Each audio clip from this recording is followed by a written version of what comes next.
In Part 1, we examined the changing environments of MIS3. The climate did not become colder in one smooth and continuous direction.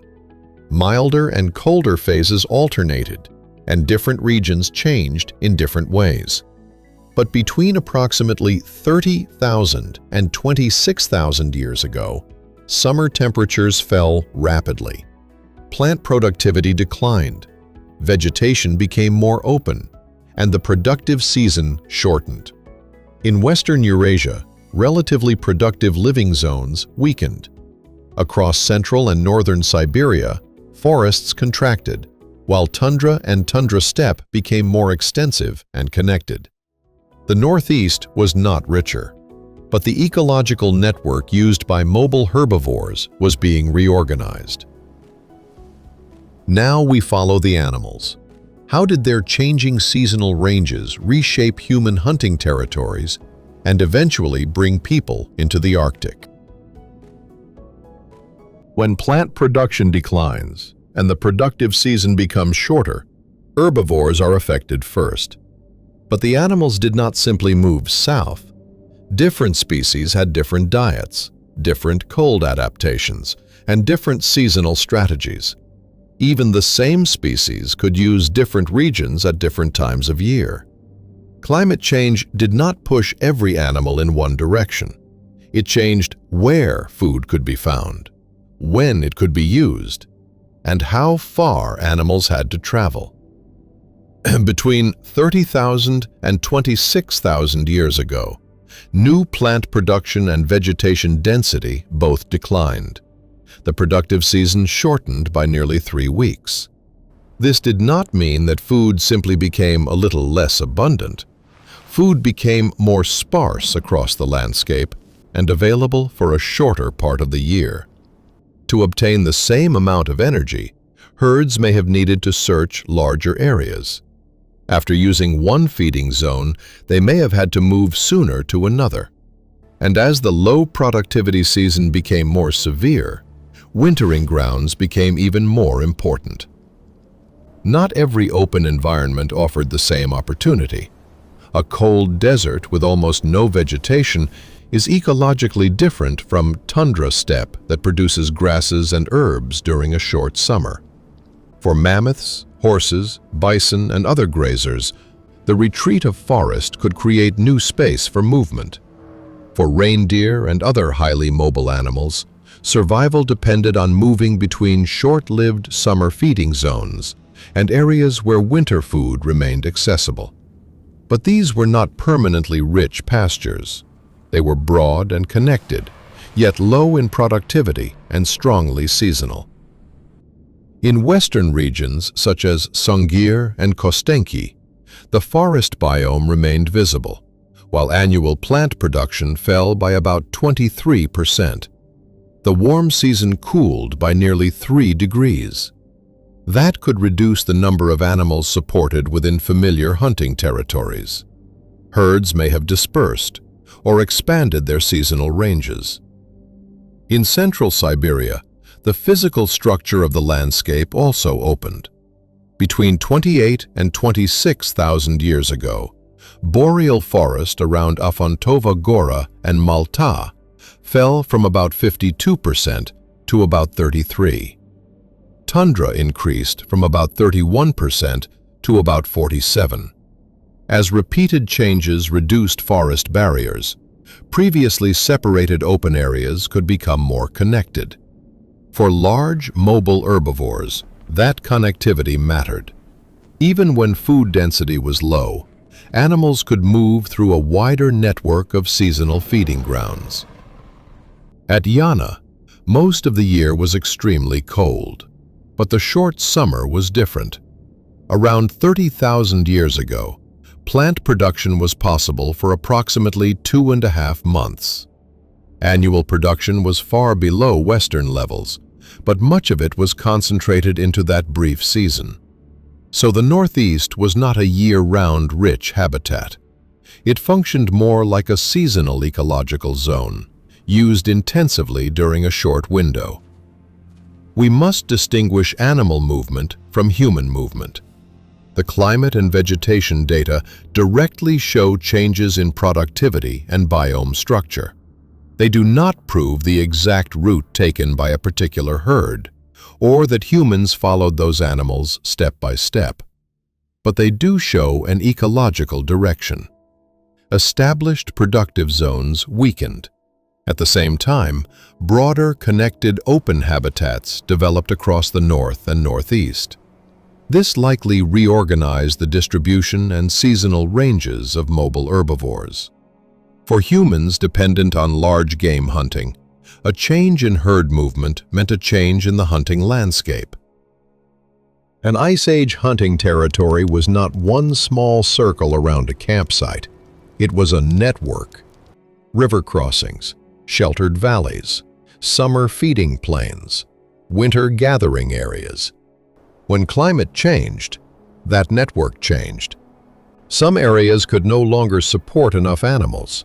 Others could become important gathering places for only a short season.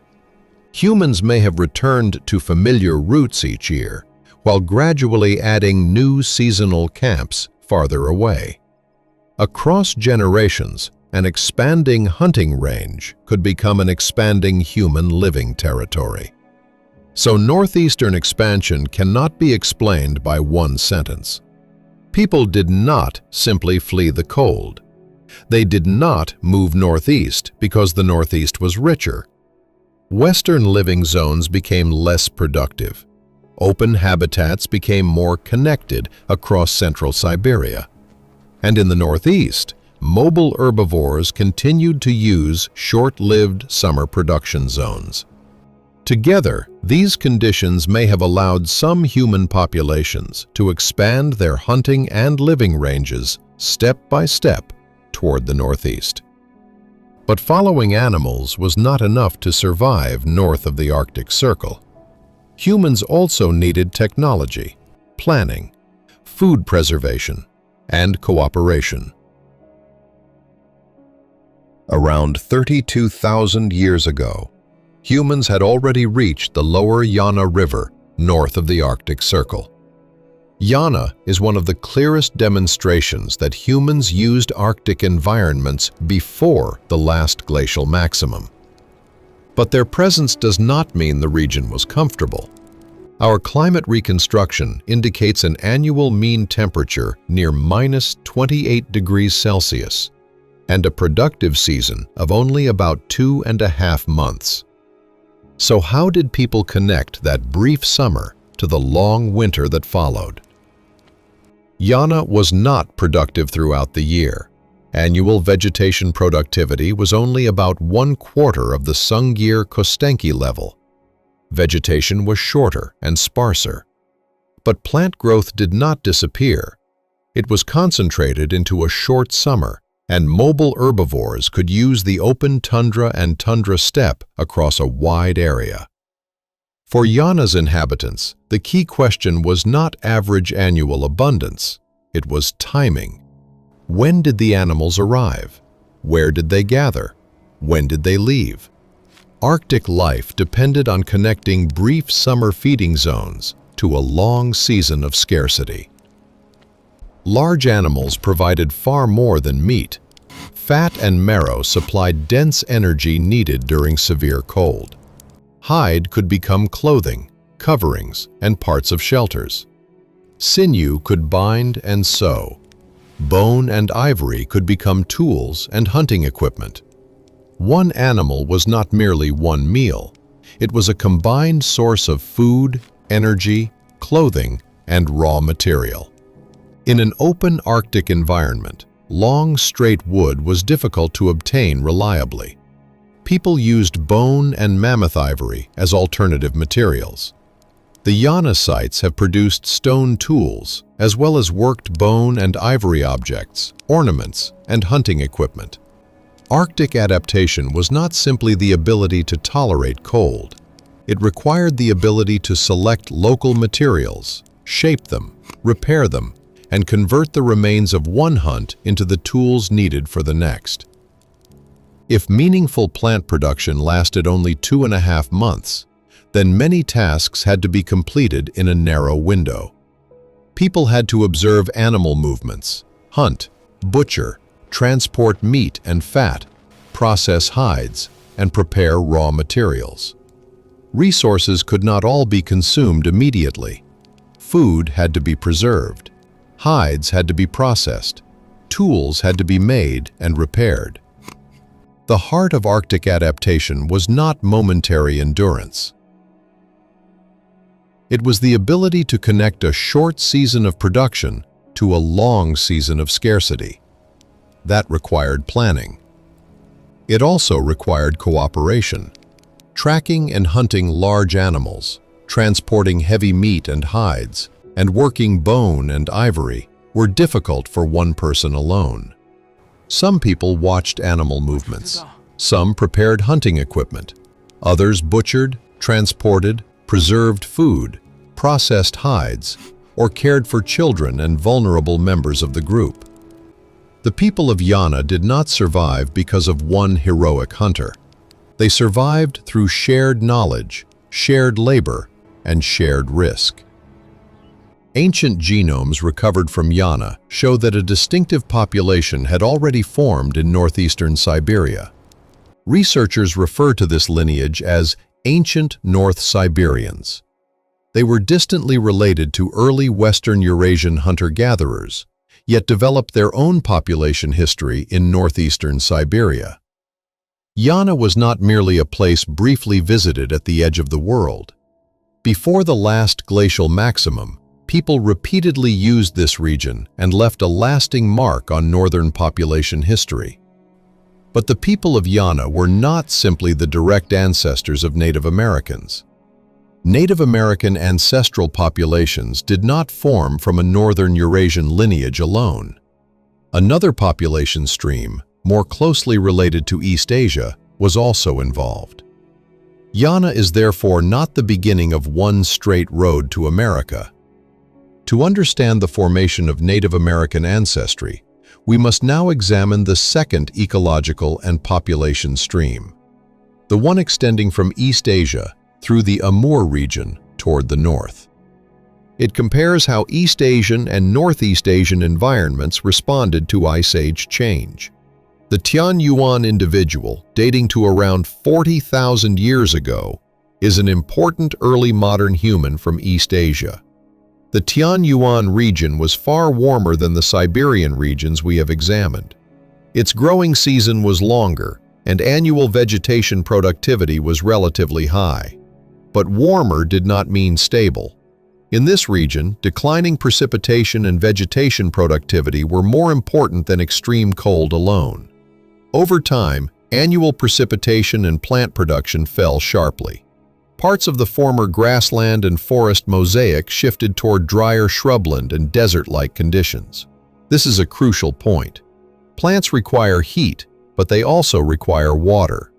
If rainfall declines and the dry season lengthens, plant production can fall even in a comparatively warm region. Human ecology cannot be reduced to a simple contrast between a warm south and a cold north. Across western and central Siberia, cooling and a shorter productive season were important. In northern China, drying and declining vegetation productivity created a different form of pressure. Farther northeast, the Amur region showed another pattern.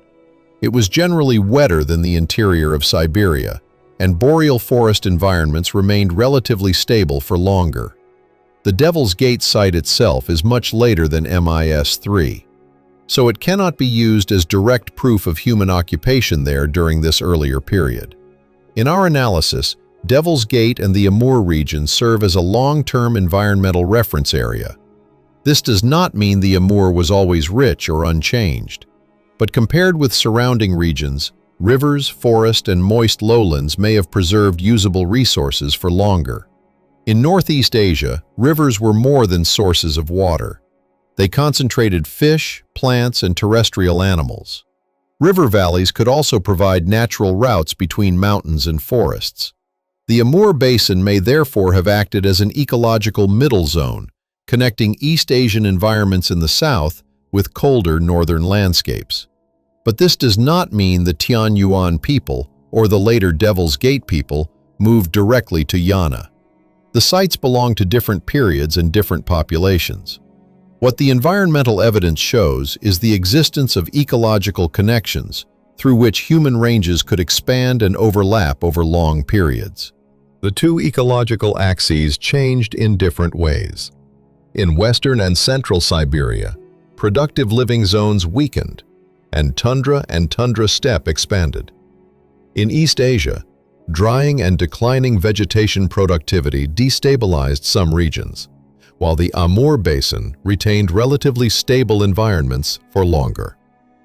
These changes did not command people to move in one direction, but they reorganized animal distributions, seasonal migration, human hunting ranges, and human living territories.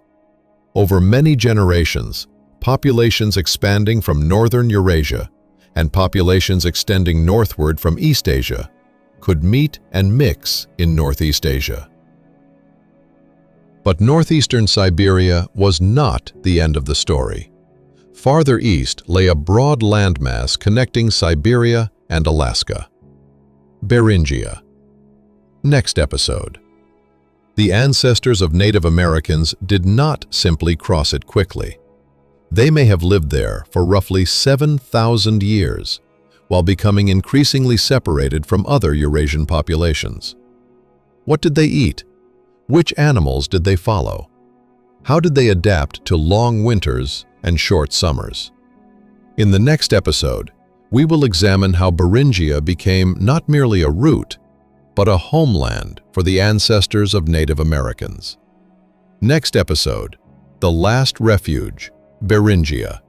7,000 years of life for the ancestors of Native Americans.